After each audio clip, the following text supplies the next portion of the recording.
दोस्तों exit polls आ चुके हैं और इन एग्जिट पोल्स में एनडीए के कई मंत्रियों का सुपड़ा साफ हो रहा है। कई मंत्री चुनाव हारने वाले हैं। कौन है वो मंत्री, सब जानेंगे। हमारे साथ भरत जी हैं। भरत जी, किन मंत्रियों का सुपड़ा साफ होने की बात कही जा रही है? जी देखिए महिमा जी, इस बार एनडीए खेमे से टोटल 36 मंत्री थे और 36 में से 28 मंत्री चुनाव लड़ रहे थे, चुनाव के मैदान में थे। और एग्जिट पोल जो कह रहे हैं वो एग्जिट पोल नीतीश कुमार के या एनडीए के मंत्रियों के लिए बिल्कुल भी अच्छे नहीं आए हैं। कई मंत्रियों का सुपड़ा साफ होने जा रहा है। इवन यहाँ तक मंत्री छोड़ दीजिए, डिप्टी सीएम तक का सुपड़ा साफ होता हुआ एग्जिट पोल्स के भीतर दिखाई दे रहा है और मैदान में पिछड़ते हुए एग्जिट पोल्स के भीतर दिखाई दे रहे हैं। जैसे पहली चीज़ मैं आपको मैं पूरे डिटेल में आपको बतलाता हूँ। सारा चीज़ मैं यहाँ पर पूरी एनालिसिस लेकर के आया हूँ, लेकिन सबसे पहले आपको देखना चाहिए कि और दूसरे लोग क्या कहते हैं। दूसरे लोग ये आप आइए दिखाइए। ये जो है ये एबीपी न्यूज़ की रिपोर्ट है। एबीपी न्यूज़ के हवाले से यहाँ पर ये कहा जा रहा है, लखीसराय का जो एग्जिट पोल है उसमें ये बतलाया जा रहा है कि यहाँ पर विजय सिन्हा की सीट पर जो है कांग्रेस का कब्जा हो सकता है और सूर्यगढ़ा पर आरजेडी का पलड़ा जो है वो भारी है। विजय सिन्हा यहाँ पर चुनाव हारते हुए दिखाई दे रहे हैं। विजय सिन्हा वो मंत्री हैं जो अभी कुछ दिन पहले उन्होंने इस बात को कहा कि गुंडों पर यहाँ बुलडोजर चलवा देंगे और लोगों के ऊपर कहा गोली चलाओ, जो गोबर चला रहे हैं और उनके ऊपर गोली चलाओ, अपने गार्ड से कह रहे थे और उनका बहुत विरोध लोगों ने किया विजय सिन्हा का। अब विजय सिन्हा क्या है कि लखीसराय से चुनाव लड़ रहे हैं और लखीसराय से विजय सिन्हा के सामने जो हैं वो अमरेश अनीस हैं, वो कांग्रेस के प्रत्याशी हैं और पिछली बार इनको बहुत कड़ी टक्कर दी थी, बहुत रोचक मुकाबला हुआ था। और अब की बार ये कहा जा रहा है कि विजय सिन्हा के पैर उखड़ जाएंगे और deputy CM Bharatiya Janata party के चुनाव हार सकते हैं। एग्जिट पोल में बिल्कुल क्लियर ये दिखलाई दे रहा है। अलग अलग एग्जिट पोल्स में, सिर्फ एक एग्जिट पोल्स की मैं बात नहीं कर रहा हूं। इसके अलावा सम्राट चौधरी जो दूसरे डिप्टी सीएम हैं, क्योंकि तलवार सम्राट चौधरी के ऊपर भी लटक रही है। तारापुर से चुनाव लड़ रहे हैं सम्राट चौधरी। इनके जो पिता हैं वो शकुनी चौधरी, वो यहाँ से 5-6 बार विधायक रह चुके हैं और 6 बार विधायक यहाँ से रह चुके हैं। और अरुण साह जो है वो यहाँ से इस बार जो है चुनाव लड़ रहे हैं और बड़ी कड़ी टक्कर दे रहे हैं। मसला ये है, ये देखिए, ये हैं अरुण साह, आप दिखाइए, ये अरुण साह हैं और सम्राट चौधरी हैं। हुआ क्या कि ये यहाँ पर इनके पास यादव मुसलमान वोटर और आरजेडी और गठबंधन का पूरा यहाँ पर इनको सपोर्ट है। और दूसरी तरफ सम्राट चौधरी का खेल यूँ बिगड़ गया कि प्रशांत किशोर ने प्रशांत किशोर ने इनकी डिग्री को लेकर और इनके क्राइम में इनके इन्वॉल्वमेंट को लेकर तमाम सारी चीज़ें कहीं, जिससे सम्राट चौधरी के पैर उखड़ते हुए दिखलाई दे रहे हैं और बहुत कड़ा और तीखा मुकाबला देखने को मिल रहा है। ये आज की तारीख में कोई नहीं कह रहा है कि सम्राट चौधरी ये चुनाव जीत लेंगे या सम्राट चौधरी यहाँ से चुनाव जीत जाएंगे। इसके बाद जो है आते हैं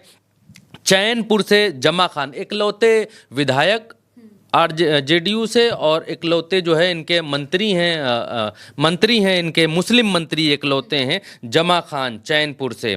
इनकी सीट बहुत भयंकर फंसी हुई है और लोग कह रहे हैं कि इनका सुपड़ा अब की बार साफ होना तय है। ये भी मोदी जी के मंत्री हैं। मसला ये है कि ये जो चैनपुर से जमा खान हैं ये 2020 में बसपा से जीते थे। बसपा से जब 2020 में जीते, उछल कर जेडीयू के साथ आ गए और इधर ये यहाँ पर मंत्री बन गए। और अब इस सीट पर बीएसपी से जो धीरज कुमार हैं, मैं उनका चेहरा आपको दिखला देता हूं। बीएसपी के धीरज कुमार, ये रहे जमा खान और ये रहे धीरज कुमार। तो जमा खान जो है पिछली बार इन्हीं की जगह पर थे, बीएसपी से ही लड़े थे और अब की बार जेडीयू में चले गए। अब ये बीएसपी से धीरज कुमार सिंह लड़ रहे हैं। तो अब की बार ये कहा जा रहा है कि जमा खान ने जो बीएसपी के साथ वफादारी नहीं की और जो दूसरी पार्टी में चले गए, उसका खामियाजा इनको भुगतना पड़ सकता है और जिसकी वजह से ये नीतीश कुमार के तीसरे मंत्री हैं जिनका सुपड़ा साफ होता दिखलाई दे रहा है। इसके अलावा मोकामा की एक सीट है जहां पर बाहुबली अनंत सिंह चुनाव लड़ते हैं और ये कहा जाता है कि वीणा देवी जो सूरजभान सिंह की पत्नी है, आरजेडी से चुनाव लड़ रही हैं,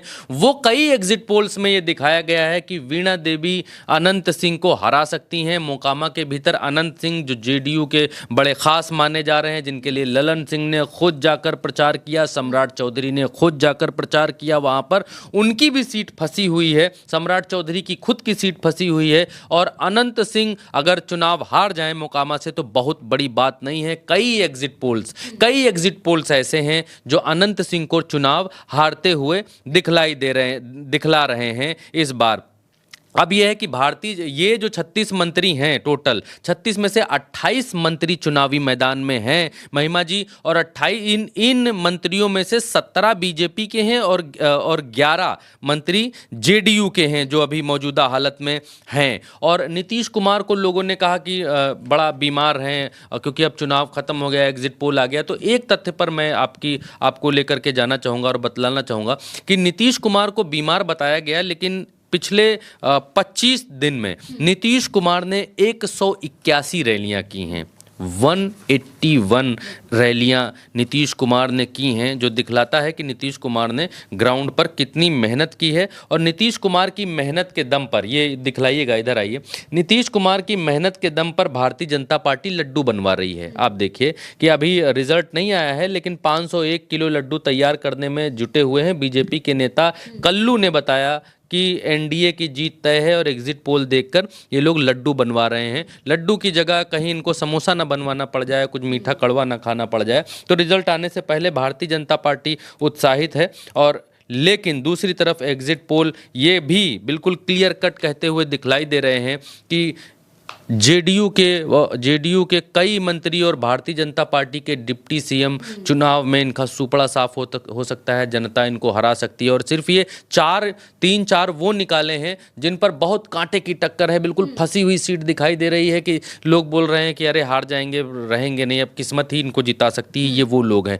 और भी कितने ऐसे मंत्री हैं, अगर तेजस्वी की लहर चली, अगर जो 5 एग्जिट पोल कुछ कह रहे हैं, बाकी के 10-12 एग्जिट पोल कुछ और कह रहे हैं, 5 एग्जिट पोल में तेजस्वी की सरकार, महागठबंधन की सरकार बनती हुई दिखलाई दे रही है। अगर ये एग्जिट पोल सही होते हैं तो नीतीश कुमार के कई और मंत्रियों को जो है विधायकी से हाथ धोना पड़ेगा। खबरें यहाँ तक की आ रही हैं, कांग्रेस का कहना है कि कई मंत्रियों ने बंगले खाली करने शुरू कर दिए हैं। पवन खेड़ा ने इस बात का दावा किया कि कई मंत्रियों ने बंगले खाली करने शुरू कर दिए। ये भी दावा किया कि अधिकारियों ने पुराने पेपर्स जो है वो कट करके फेंकने शुरू कर दिए हैं। उन्होंने कहा कि कुछ ही दिन में कई दफ्तर में आग भी लग जाए तो इसकी जो है बहुत अतिशयोक्ति नहीं होगी, क्योंकि अब अधिकारी वर्ग को ये मालूम चल गया है कि हवा का रुख पलट रहा है। अब ये 14 तारीख को मालूम चलेगा, लेकिन एग्जिट पोल में एनडीए गठबंधन के मंत्रियों की हवा टाइट है।